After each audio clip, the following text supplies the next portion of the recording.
देखिए अभी जो बात हो रही थी कि आप ज़रूरी नहीं है कि आपका फादरहुड शुरू होगा जब वो बच्चा आके दुनिया में सांस लेगा।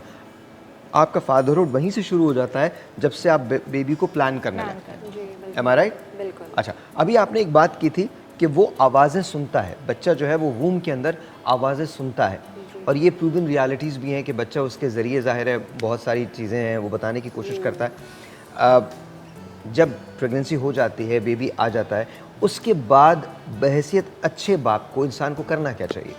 आई थिंक रिस्पॉन्सिबिलिटी को अंडरस्टैंड करना बहुत ज़रूरी है। सिर्फ ये नहीं कि आपने उसको पैसे दे दिए, प्रोवाइड कर दिया फाइनेंशियली, तो वो है इमोशनली फादर को उधर होना। अच्छा, इस पे दोबारा स्ट्रेस कर दीजिए बिकॉज अक्सर लोग ये समझते हैं कि शायद फाइनेंशियल रिस्पॉन्सिबिलिटी ही बाप के हिस्से में आती है, इसके अलावा कोई और रिस्पॉन्सिबिलिटी नहीं होती। बहुत सारी रिस्पॉन्सिबिलिटीज़ होती हैं जब बच्चा पैदा होता है, तो बाकायदा मदर के साथ बच्चे को हेल्प करना, रातों में जागना, फीड बना कर देना, it's all come under father's responsibility. खाली मदर का काम नहीं है, फादर का भी काम है। तभी तो फादर अपने बच्चे के साथ जो है ना वो इमोशनली जो है वो बॉन्ड होगा। अदरवाइज़ किस तरीके से जो है ना वो बॉन्डिंग है, अगर खाली मदर जाग रही है, फादर नहीं रात में जाग रहा, बिल्कुल आराम से सो रहा है, तो ये सारी चीज़ें जो है ना वो बिल्कुल एक खुलासा पैदा कर देती है। गैप भी देना पड़ता है क्योंकि of course after the baby is born मतलब 1-2 weeks so that the mother rests fully, क्योंकि वो एक डिप्रेशन फेज आता है, हार्मोन्स अनबैलेंस होते हैं, हीलिंग प्रोसेस होता है, तो इसमें I believe the father plays the major role. You right. I think जिन गैप्स की आप बात करेंगे, एक और गैप भी आपको देना चाहिए, औलादों के दरमियान वक्फा। कम से कम आपको 2.5 से 3 साल का वक्फा आपको देना चाहिए, क्योंकि जो ख़वातीन की जो बॉडी होती है वो एक बहुत बड़े वेयर एंड टेयर के साथ गुजरती है, जो कम से कम 3 साल उनको लग जाते हैं रिकूप करने में। लेकिन एक बात यहाँ पर और भी है कि ये सिर्फ यही जिम्मेदारी नहीं होती, बहुत सारी और जिम्मेदारियाँ भी होती हैं जो बाप के हिस्से में आती हैं।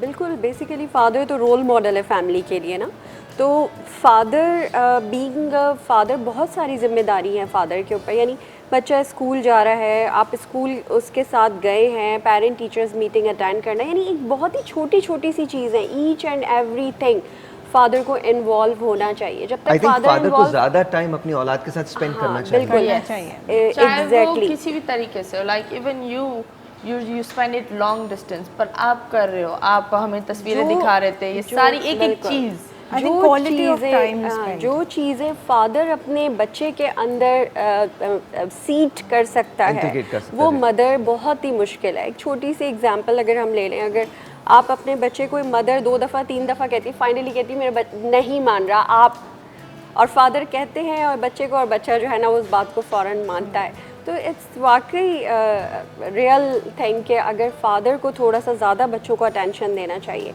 1 घंटा दिन में निकाल के, कितना भी बिजी क्यों ना हो, आपको अपने बच्चे के साथ स्पेंड करना चाहिए। बच्चे के साथ स्पेंड करना चाहिए। एक बहुत पुराना ऐड था ओरियो कुकीज़ का, यूएस के अंदर, वो नहीं, हाँ, वो नहीं, वो तो यहाँ पर था ना, एक और ऐड था। ओरियो को मिल्क के साथ खाया जाता है, नॉर्मली यही एक कॉन्सेप्ट है कि ओरियो कुकीज़ मिल्क के साथ खाते हैं। तो दिखाया गया था कि एक लड़की होती है, वो बड़ी हो जाती है और वो बाप के साथ कम टाइम स्पेंड करती है, वो काम करने लगती है, I think she was also working some medicine वो। तो जब घर वापस आती है तो देखती है कि उसका बाप बूढ़ा हो चुका है और वो वहीं बैठा हुआ है जिस जगह वो लोग बैठ के ओरियोज़ खाया करते थे। तो वो फ्रिज से दूध निकालती है, ओरियो के पैक लाती है और बैठती है और उसके बाद अपने बाप को कहती है कि for old time sake. But that's reality, क्योंकि even seeing my father that a girl हमेशा अपने बाप को एक सुपर हीरो की तरह देखती है, and the same thing goes for a boy.